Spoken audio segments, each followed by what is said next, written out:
Vande Mataram, welcome to Sanatana Vajra. 75 years of freedom, 1000 years of battles against invaders, and a 200 years battle for freedom. But in these 75 plus years of independence, do we and our young generation actually know the whole truth about this war for independence? And the real heroes who actually deserve to be remembered? How many have we forgotten, and how many were hidden under the rubbish of politics of certain people? Even in my childhood and school lessons, the major focus was only on non-cooperation movement and ahimsa, the non-violent protests. They often taught us that this freedom was given to us when we asked them peacefully, as if it was some favor that the colonizer did, and as if it was only and only won by just pleading them peacefully.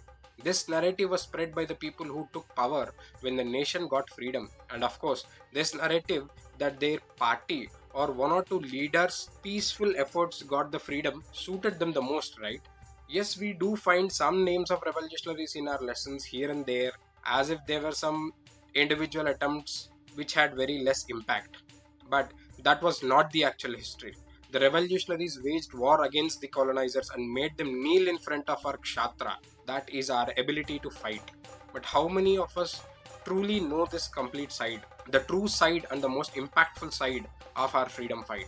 Of course, I'm not saying that the non-cooperation or non-violent protest did not do anything for the freedom, but did the efforts and the battle that actually led to freedom get the right recognition? The revolutionaries did not do this for the credit, but it is our responsibility to learn their history. We need to know who and how freedom was won and what inspired them. I remember seeing Bhagat Singh's name written as extremist in my textbook, which at that age only I stuck off with a sketch pen so that I wouldn't have to see such bullshit. Before the British colonizers, we had many great warriors who waged war to protect dharma, culture, and people of Bharat. We have a playlist called Dharma Yodhulu, our unsung heroes, which cover their history.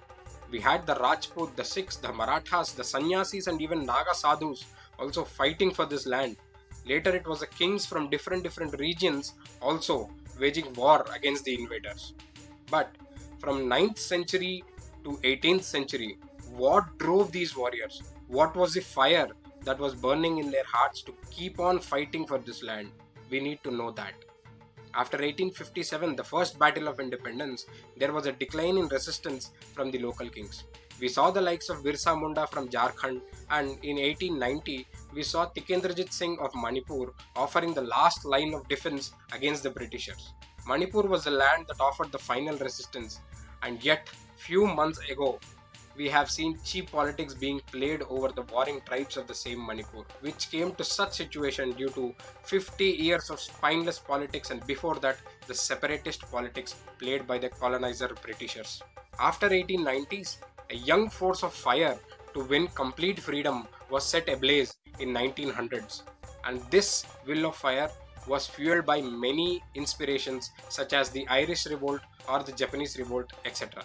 But at the core of it and at the soul of it was Sanatana Dharma. Yes, you heard it right.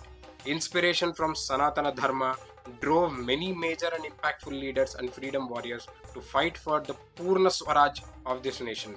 Why, one might ask? Let us see that too. From the likes of Naga sadhus to the great Chhatrapati Shivaji Maharaj, they all had one thing at core of their heart. This land Bharat is their mother, and we are the sons of this mother goddess. And this thought, this idea of your land Bharat being a goddess and a mother is imbibed in Sanatana Dharma. Few still see that the individual battles led by regional kings as their personal battles or personal small wars, but that was not the case. Bharat not being a single united entity is a bullshit that was spread by colonizers and later their slaves and some brainless zero knowledge celebrities. Why did the Marathas help the kings from Rajasthan? Why did the Bhil tribes led by Rana Punja help Maharana Pratap?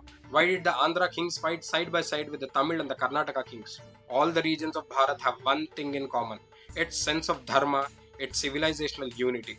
We could have different traditions or ways of doing festivals, etc. But this land of Bharat is one soul and a single civilizational unit. It was, it is, and it always will be. And this sense of unity The idea of protecting this land as our mother is deeply rooted in Sanatana Dharma, and we must never forget that it is this Sanatana Dharma that can keep this nation united while the others do politics to break it. Bharata Bhumi is Bharat Mata. That is the idea, and hence the series of next 6 episodes that will come each day till 15th August will have one aspect in common. The core of India's freedom fight is Sanatana Dharma. Before I end this introduction episode, let me clarify one thing. When I say that Sanatana Dharma inspired the freedom movement for Purna Swaraj, I certainly do not mean that people from other religions did not do anything. I mean, one cannot simply disregard Ashfaqullah Khan of Hindustan Republican Army, who fought alongside with Ram Prasad Bismil and Roshan Singh. What I mean here is that the major force that drove most impactful organizations, the most impactful leaders, and the ones that brought revolution across a large scale of people had the philosophy of this land being Bharat Mata, and that idea is from Sanatana Dharma. This does not make any freedom fighter a religious fanatic, and if treating, respecting and believing my Bharat as a mother goddess makes me a religious fanatic, then yes, I am a religious fanatic who is too crazy about his nation.